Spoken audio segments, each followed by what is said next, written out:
Hello, my name is Lucas. This is a bit of lit. I'm here today. Quite sick, but I've been resting a lot lately and feeling better, but a little bit in a fog. It's not COVID, so no need to worry. Well vaccinated for that, but and booster shot is coming in due time, in a couple months. But I read for New Worlds November another periodical, of which is New Worlds November is a celebration of all things science fiction. There are some prompts this year to read short stories, and there are further prompts to specify the certain kind of story within the science fiction genre to talk about. First week was Aliens, which I totally did not follow, and this week is Robots and AI, which again I will totally not follow. I will just talk about my favorite story in the periodical that I read. And I read the July 2020 edition of Uncanny magazine, and I have two stories that I would like to highlight that I enjoyed. The one of them that I would like to highlight is The Ruby of the Summer King by Mary Ness, which is quite an interesting story. There's a king and queen. There's the king of summer and the queen of winter, and there's the lady spring and the lord autumn, and all of the months are different courtesans, courtiers, and the king wants to give a ruby to the queen. It's quite difficult because their lands, their places where they live are very different, but they're all in a way interconnected, very much so. He wants to go to the queen, which is quite, her domain is quite cold for him, give her the ruby, but it burns her, and because it has warmth to it. And anyway, she reacts to this and freezes him, kills him, basically, feels like it. And this has disastrous effects for everybody. Unintended consequences, which I suppose would be a major theme to this particular story. It's affecting the Lord Autumn's domain and Lady Spring's. And, the Lord Autumn, that's where everything is harvested and wines are made and what have you. And,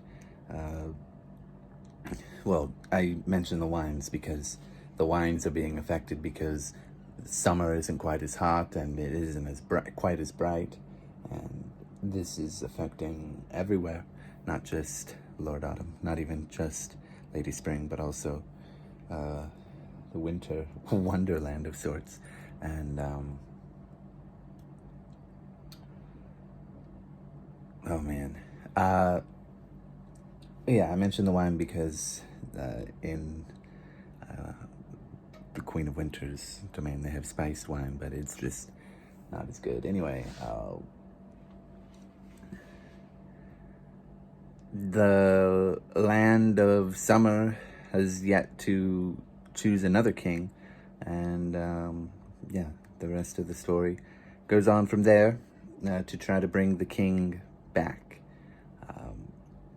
and it is pretty good fun, I suppose. It's kind of like I suppose it's a tale of unintended consequences to our actions and that kind of thing. I quite enjoy it. But it's kind of like a fairy tale, I suppose. Not really science fiction, but again, I'm going through the periodicals. I'm looking for science fiction, but if it's not my favorite, it's all right.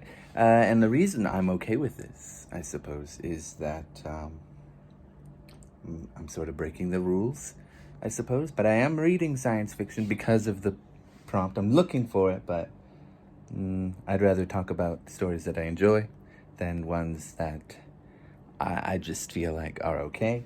And also, they're both, speculative fiction in a way, and I feel like fantasy and science fiction, speculative fiction, it's the same in a sense. Different sort of tropes and stuff, and methods for explaining how things are happening, but whether it's technology or magic, anyway. The other story I would like to highlight is by a Nigerian author that lives in Toronto, Canada. It is A Love Song for Herkinal, as composed by Ashkernas amid the ruins of New Haven, by Chinelo Onwualu, which I've read quite a few times, actually. I read it twice recently, because I've been in a bit of a fog, being sick. It's not what you might think it is. Do not worry. I'm well, had my shots, so to speak, and it's just a nasty cold, basically, is what I'm getting at. Anyway, this story is about, this character and her sister.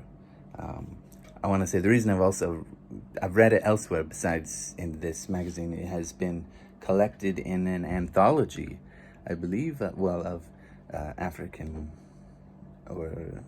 diaspora writers.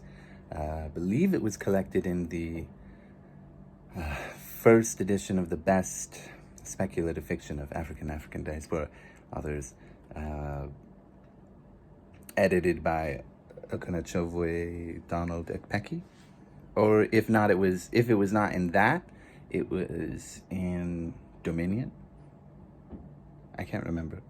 Both of those anthologies, by the way, if you're looking for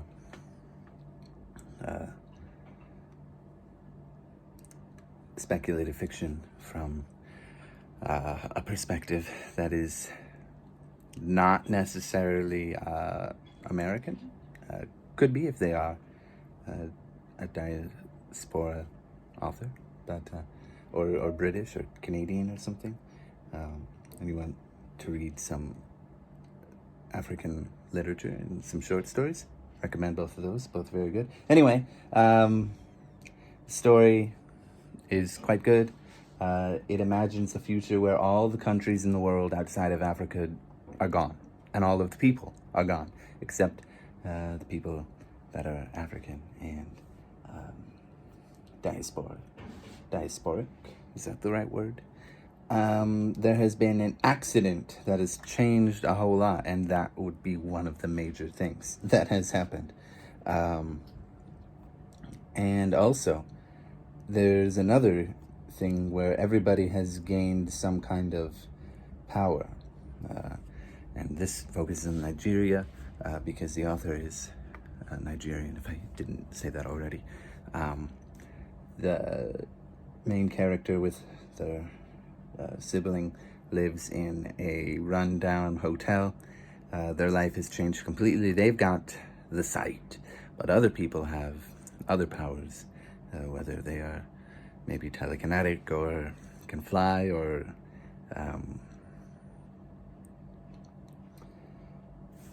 anything. Man, I'm really out of it. I just need to go back to sleep. Teleportation, or they can change their body to be something, transfigure themselves. I can't think of what that's called. Anyway, this whole story imagines that, and there's a lot more to it.